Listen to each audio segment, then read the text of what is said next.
بسم اللہ الرحمن الرحیم۔ السلام علیکم ناظرین۔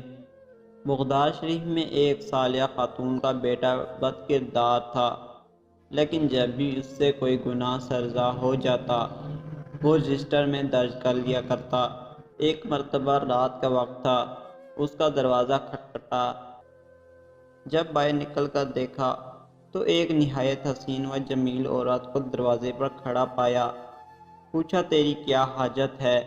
اس نے کہا، میرے یتیم بچے 3 دن سے بھوکے ہیں، اس کے کھانے کے لیے کچھ طلب کرتی ہوں۔ وہ برے ارادے سے کہنے لگا، آئیں اندر آ جائیں۔ عورت سمجھ گئی کہ اس کی نیت خراب ہے۔ وہ لا حول ولا پڑھتی ہوئی پیچھے پلٹی ہی تھی کہ اس شخص نے زبردستی اندر کھینچ لیا۔ عورت پکار اٹھی، اے مصائب عالم کے دور کرنے والے، مجھے اس کے شر سے محفوظ فرما۔ پھر اس سے کہنے لگے، ذرا میرے اشعار سن لے۔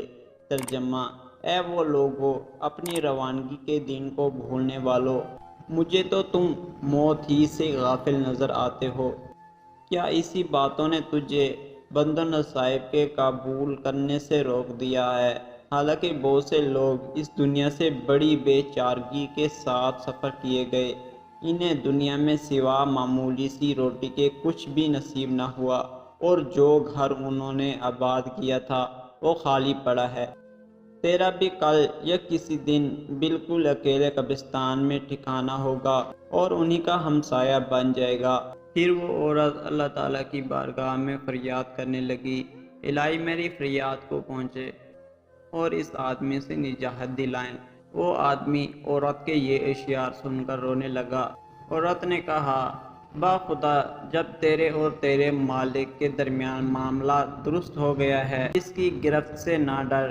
پھر اس شخص نے عورت کو بچوں کے لیے کچھ سامان دیا اور کہا، میرے لیے دعائیں کریں کہ جو کچھ اس رجسٹر میں درج ہے وہ مٹ جائے۔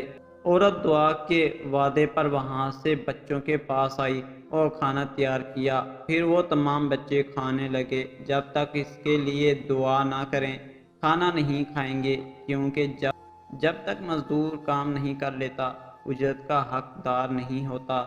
چنانچہ ان بچوں نے دعا کی۔ وہ شخص اپنی والدہ کے پاس گیا اور رجسٹر دیکھا جس پر وہ اپنے گناہ لکھا کرتا تھا تو وہ سفید ہو چکا تھا۔